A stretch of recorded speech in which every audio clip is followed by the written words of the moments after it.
तो स्टूडेंट्स, इस fluid mechanics के लेक्चर नंबर 15 में हम देखते हैं kinetic energy of a fluid particle. Kinetic energy देख रहे हैं, यानी कि फ्लूइड मूव कर रहा होगा। और मोशन किस तरीके का है? मोशन है पोटेंशियल काइंड। पोटेंशियल काइंड का मतलब इरोटेशनल मोशन। इरोटेशनल मतलब उसका कर्ल जीरो है वेलोसिटी का, और वेलोसिटी को एक स्केलर फंक्शन के ग्रेडियंट के रूप में रिप्रेजेंट किया जा सकता है। और जो फ्लूइड हमने लिया है वो इनकम्प्रेसिबल फ्लूइड लिया है, यानी लिक्विड समझ लीजिए। तो मान लीजिए कि एक फ्लूइड पार्टिकल है ये, जो कि लिक्विड है और ये मूव कर रहा है, और जो मोशन है वो इरोटेशनल है, यानी कि वेलोसिटी का कर्ल जीरो होगा हर पॉइंट पे, और velocity can be expressed as gradient of some scalar function. Negative sign generally हम लगाते हैं, लेकिन ज़रूरी नहीं लगाएं, क्योंकि अगर नेगेटिव साइन हम लगाएंगे तो वो ये यहाँ इसमें मर्ज करके एक दूसरा फंक्शन बन जाएगा, इतना ही फ़र्क आएगा। तो इस केस में हम नहीं लगा रहे हैं, इसकी ज़रूरत नहीं है। सच वेलोसिटी को स्केलर फंक्शन के टर्म्स के ग्रेडियंट के फॉर्म में लिखा जाना चाहिए पोटेंशियल काइंड फ्लो में, और वो हमने कर लिया है। तो suppose we have a fluid particle and the velocity of the fluid particle at point P. We have taken fluid particle at point P. P पर हमने एक fluid particle लिया है, P पर इसकी velocity Q है, और जो particle है उसका जो वॉल्यूम है वो V है, और ये वॉल्यूम फ्लूइड का सरफेस S के अंदर इनक्लोज्ड है। तो due to the because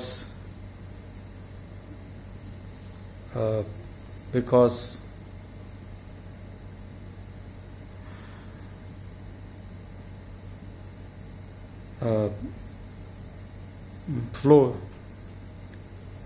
is of potential kind, so we have velocity is equal to gradient of some scalar function. तो इसको हम लिख सकते हैं, means Q dot Q is this dot this is nothing but in Cartesian coordinate system is this.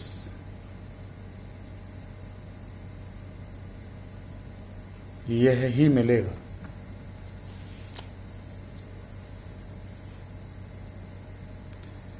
तो the kinetic energy of the fluid of volume V bounded by surface S is kinetic energy of the fluid of volume V bounded by surface S is 1/2 rho Q square dV. Velocity square is Q dot Q, rho into density into volume, ये volume dV है, is the mass of this particle. तो इस particle का जो kinetic energy होगा वो क्या होगा? हाफ मास वेलोसिटी स्क्वायर। पूरे का कितना होगा काइनेटिक एनर्जी? इसका इंटीग्रल कर देंगे ओवर वॉल्यूम V।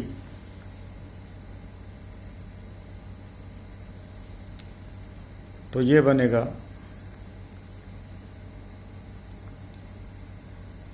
डेंसिटी बाहर ले लेते हैं, क्योंकि इनकम्प्रेसिबल फ्लूइड है, डेंसिटी कांस्टेंट है।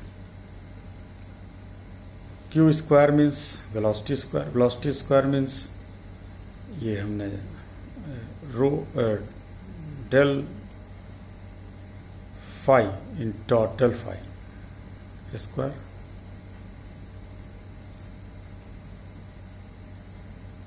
और ये है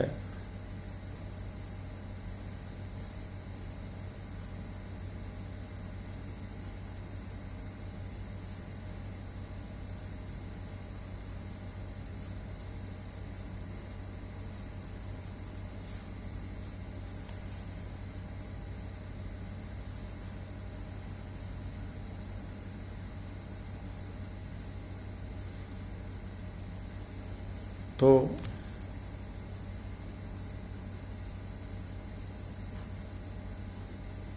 इसको हम लिख सकते हैं इस तरीके से,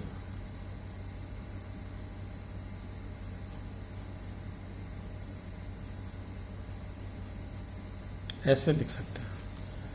आप देख सकते हैं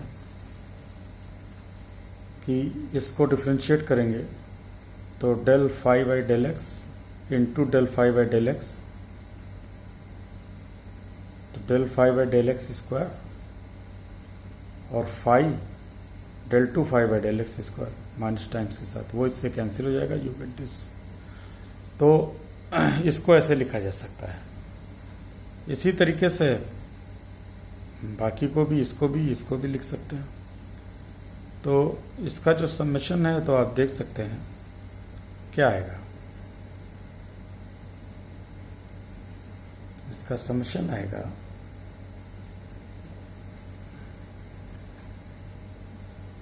ये टर्म भी ऐड कर लेते हैं, इसको समझने में आसानी हो जाएगी।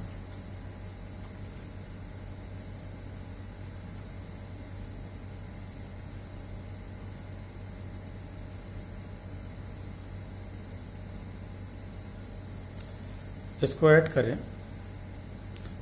तो क्या मिलेगा,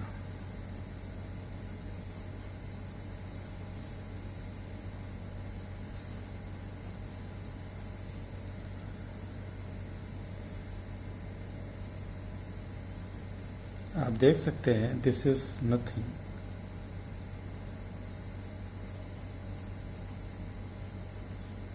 और ये इसका सम का मतलब है। इसको स्पेंड करेंगे ये मिलेगा, इसको स्पेंड करेंगे तो ये मिलेगा। तो हम यहाँ पे जो काइनेटिक एनर्जी है इसको लिख सकते हैं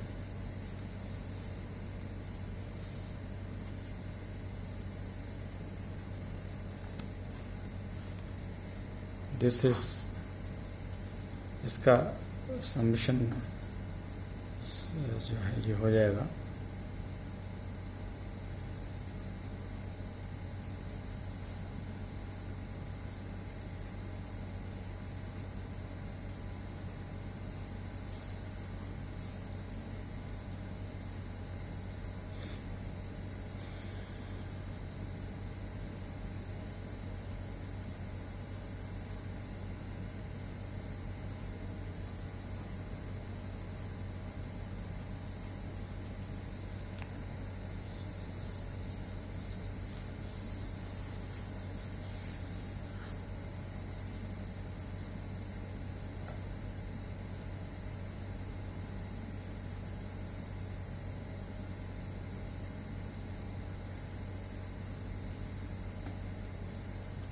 तो यू गेट दिस। अब आप जानते हैं कि इनकम्प्रेसिबल फ्लूइड के लिए इक्वेशन ऑफ कंटिन्यूटी जो है वो ये होती है, और अगर पोटेंशियल काइंड फ्लो है तो इसको हम ऐसे लिख सकते हैं, this is the equation of continuity for potential kind flow.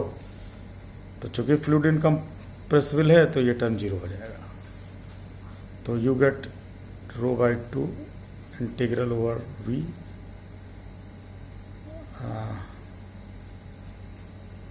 This. इसको आगे बढ़ाते हैं।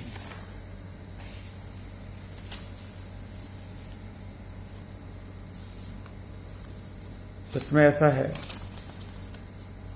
कि काइनेटिक एनर्जी जो है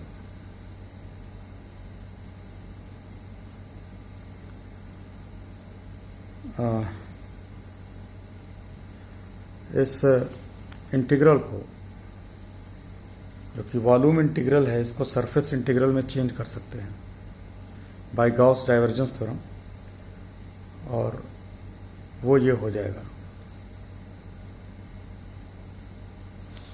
थ्योरम ये कहती है कि अगर ये कोई क्लोज्ड रीजन है जिसका वॉल्यूम v है और सरफेस S से इनक्लोज्ड है, इसमें कोई अगर वेक्टर फंक्शन f है तो थ्योरम यह है कि ये surface integral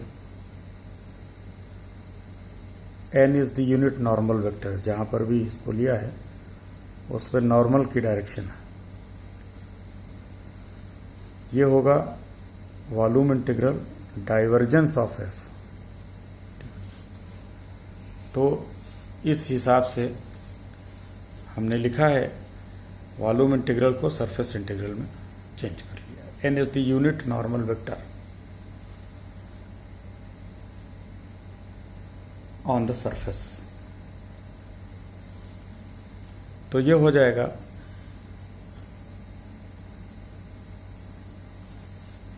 this dot this,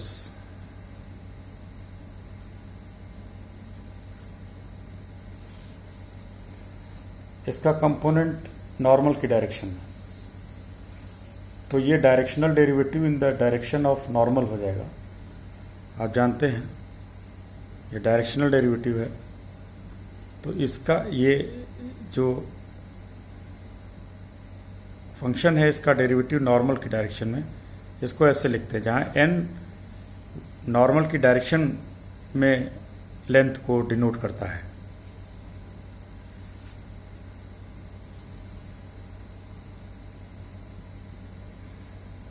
This is the directional derivative in the direction of normal vector।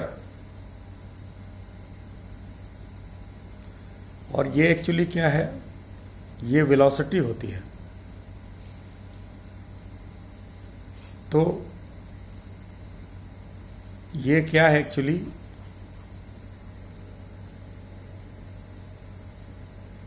Normal component of velocity.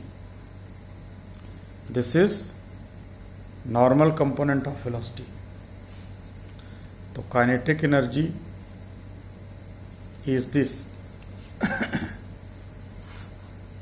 तो एक फ्लो जिसके लिए वेलोसिटी इस तरीके से लिखी जा सकती है और फ्लूइड इनकम्प्रेसिबल है, तो उसकी जो है जो काइनेटिक एनर्जी होगी वो ये होगी, जहाँ S वो सरफेस है जो फ्लूइड को इंक्लोज किए हुए है, और ये क्या है, normal velocity at any point. किसी पॉइंट पर नॉर्मल वेलोसिटी, नॉर्मल की डायरेक्शन में जो भी वेलोसिटी होगी, नॉर्मल की डायरेक्शन में जो भी वेलोसिटी होगी वो है। तो हियर दिस इज नॉर्मल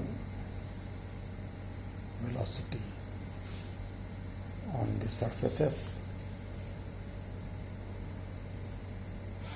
तो इसको आप ध्यान रखिएगा।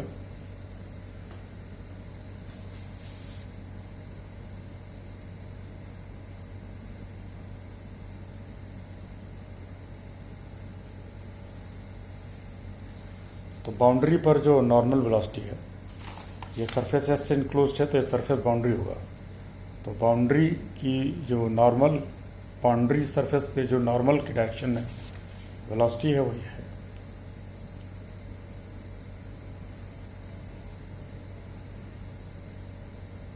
तो अगर किसी क्लोज्ड सरफेस के अंदर फ्लूइड है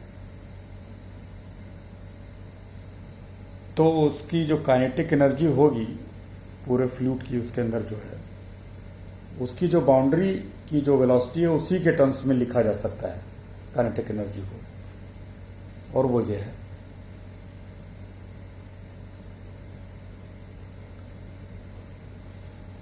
अब हम आगे जो है अगले लेक्चर में कुछ सवाल हम देखेंगे। तो फिलहाल ये लेक्चर 15 में इतना ही, और जो नेक्स्ट लेक्चर होगा उसमें हम कुछ सवाल लेंगे।